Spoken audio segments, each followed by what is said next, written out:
ओहो आजिकल जो कविता किसी मुंडे बसुनी कि बुझी होनी आगुरी गोटे कविता थिला तार गोटे माने थिला अर्थ थिला केते सरल केते साहित्यिक हेले आजिकल जो कविता छे टोटाली मुंडे बसुनी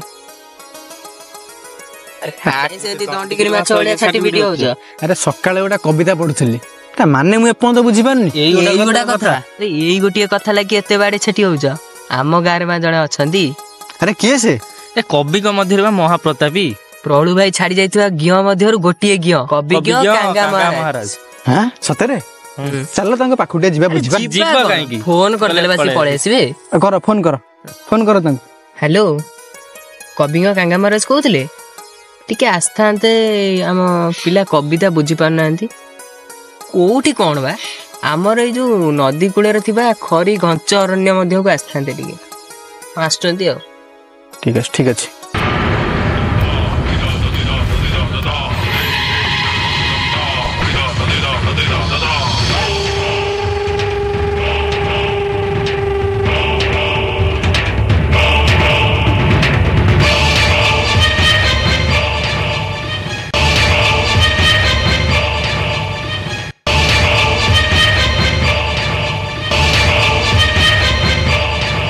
कांगा महाराज नमस्कार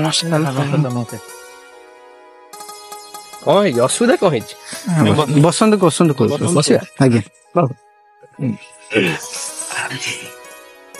पिला कौन है असुविधा कौन है नाई महाराज आज्ञा आ कविता बुझी पार नी सका फोन कला आप आसिले बुझे देवा कविता बुझे दवा आज्ञा कविका महाराज कविता गाउची देख नरम नरम नियाली छेना ताकू गरम गरम खाइबा मना आज्ञा ठीक कवि कहते आज्ञा प्रदेश गोटे जगह अच्छी हाँ से नियाली सेटिका छेना बहुत नरम यही जो पद्यांश उल्लेख अच्छे कि छेना टे गरम अच्छे तो कवि एटी जेहेतु गरम अच्छे पाटी पड़ से छेना तो खाइबा कवि एटी मना कर कौन तुम बुझी पार मुझे जानी अति सरल तुम कौन बुझी आगु गावरी बुझौनी अच्छा अच्छा अरे ना ना ना ताकू हाथ लगाना अरे ना ना ना ताकू आखि पकाना न बुझ दिने तू दे बइना अच्छा अच्छा बुझली बुझली कवि एटी कहते कि जेहेतु छेना गरम अच्छी हाथ लगाना हाथ मैंने हाथ पड़ बुझीपार आउ कवि एटी कहते जो तुम बारे पैसा नहीं माने तुम हांडी रे पानी नहीं तो आखि पकाओना हांडी हांडी बुझी लोग बुझे आउ जो तुम नबार अच्छी आडभांस देकी जाओ आडभांस देले से तुम रखते इतनी तुम सामान्य कथा तुम बुझी पार कौन तुम आगु आगु आगु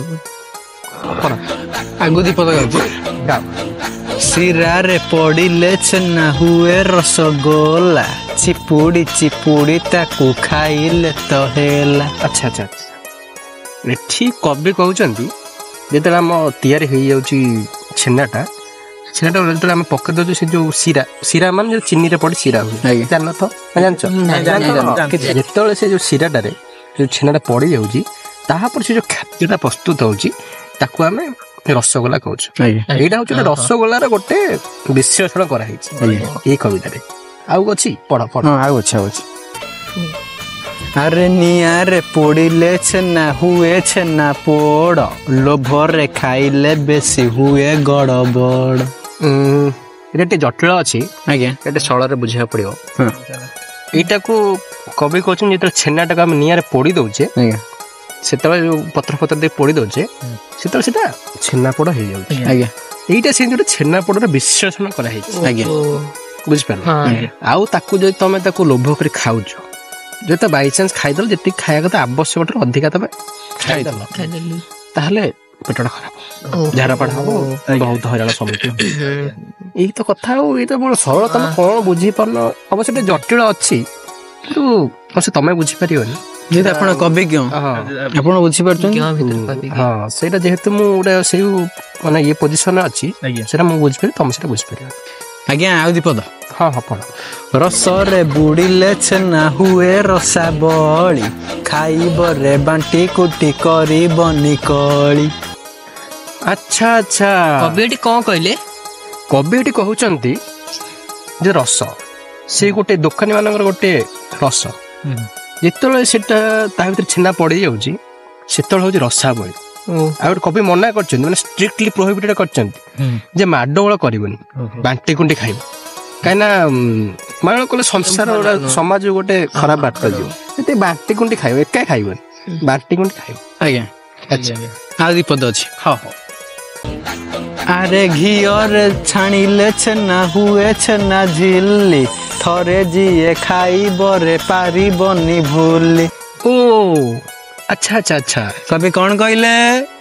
କବି ଏଠି କହୁଛନ୍ତି ଆଜ୍ଞା ଯେତେବେଳେ ସେଇ ଛେନା, ଆଜ୍ଞା ସେମ୍ ଛେନା, ଆଜ୍ଞା। ସେ ନରମ ନରମ ଛେନା ଯେତେବେଳେ ଆମେ ଘିଅରେ ଛାଣି ଦଉଛେ ସେଇଟା ହେଇଯାଉଛି ଛେନା ଝିଲ୍ଲି। ଆଜ୍ଞା ତ ରସରେ ଥିଲା ରସାବଳି, ଆଜ୍ଞା ଆଉ ଯେତେବେଳେ ଶିରାରେ ପଡିଥିଲା ରସଗୋଲା, ହଁ ଯେତେବେଳେ ଘିଅରେ ଛାଣି ଦଉଛେ ସେଇଟା ହଉଛି ଛେନା ଝିଲ୍ଲି। ଆଜ୍ଞା ଆଉ ଏଠି କବି ବି କହିଛନ୍ତି ଯେ ସେ ଛେନାକୁ, ସେ ନରମ ନରମ ଛେନାକୁ ଯୋଉ ଛେନା ଝିଲ୍ଲି ହେଇଥିବ, ଯେ ଥରେ ଖାଇ ଦେଇଛି ତାକୁ ଭୁଲି ପାରିବନି। ଆଜ୍ଞା ଯିଏ ଥରେ ଖାଇଦେଲା ସରିଲା, ସେ ଜୀବନ ସାରା ସେମିତି ମନେ ନଥିବ। ଆଜ୍ଞା।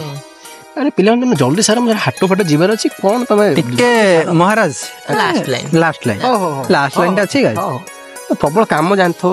ଆଜ୍ଞା ଆପଣଙ୍କର ତ ଚର୍ଚ୍ଚା କରିବାର ଅଛି, କବି ଲେଖା କରିବାର ଅଛି। ପ୍ରବଳ କାମ ଜଲ୍ଦି ସାରିଦେଲେ ସାଡେ ଟିକେ ଅଳ୍ପ ଅଳ୍ପ ଅଛି। ହଁ ଠିକ। ଆରେ ନା ନା ନା ଚୋପା ଛଡା ନା, ଆରେ ନା ନା ନା ବେଶୀ ଖାନା, ନବୁଜ ଦିନେ ସବୁଜ ଦିନେ ଆଗ ଦେ ବଇନା। ଆଚ୍ଛା ଆଚ୍ଛା ଆଚ୍ଛା, ବୁଝାନ୍ତୁ ଏଇଠି। ଏଇଟା ଟିକେ କବି ଟିକେ ଗହିରିକି ଲେଖିଛନ୍ତି। ଆଜ୍ଞା କବି ଏଠି କହୁଛନ୍ତି ତମେ ଚୋପାଟା ଛଡାଅ ନା। ଚୋପାଟା କଣ ଏଠି? ମୁଁ ବି ସେଟା ଜାଣିନି କଣ ଚୋପାଟା, ଆଗକୁ କହୁଛି। ଆଜ୍ଞା ତାପରେ କହୁଛନ୍ତି କି ଯାହା ବି ଚୋପା ନ ଛଡେଇକି କି ଛଡେଇକି ତାକୁ ବେଶୀ ଖାଅ ନା। କଣ ପାଇଁ? କି ଆବଶ୍ୟକ ସେତିକି ଖାଅ, ଛେନାଟା ଟିକେ ମିଠା ରହୁଛି ନା, ଡାଇବେଟିସ୍ ହେଇଯିବ। ଯେତିକି ଆବଶ୍ୟକ ସେତିକି ଖାଅ। ସେଥିଲାଗି କବି ଏଠି କହୁଛନ୍ତି କି ତମେ ବେଶୀ ଖାଅ ନା, ଅଳ୍ପ ଖାଅ। ଆଉ ହଁ, ଯଦି ବି ତ ନବ ଆଡଭାନ୍ସ ଦେଇକି ନବ। ଯେତିକି କଥା ଆଉ ସରଳ ବହୁତ ଅଛି, କିନ୍ତୁ ହଁ ମୁଁ ଜାଣିଛି ତମେ ବୁଝିପାରିନି। କାହିଁକି ନା ଏଇଟା କଣ କବି ମାନେ ମୋର ଏଇଟା ସବୁ କବିଜ୍ଞ ମାନେ ମହାରାଜ ମାନେ ବୁଝିପାରିବେ, ତମେ ସେଟା ତମ ପାଖରେ ନାହିଁ। ଆଜ୍ଞା ହଁ, ବାକି ରହିଲା ଗୋଟେ କଥା, ଯେବେ ଆଗକୁ କୋଉ ଆବଶ୍ୟକ ପଡେ ଆଜ୍ଞା ମତେ ଆଉ ଡାକିବ। କାହିଁକିନା ଏଇଟା ଖୋଲା ଜାଗା ରହୁଛି, ମୋ ଶବ୍ଦରେ ଖେଳେଇ ହେଇଯାଉଛି। ଘରେ ହେଲେ କାନ୍ଥ ବି ଶବ୍ଦ ବାଡେଇ ହେଇକି ରହିବ, ଆଜ୍ଞା ଖେଳେଇ ହେଇଯାଉଛି, ଟିକେ କଷ୍ଟ ହଉଛି, ତେଣୁ ଆମ ଘରେ ପଳେଇବ। ଆଜ୍ଞା।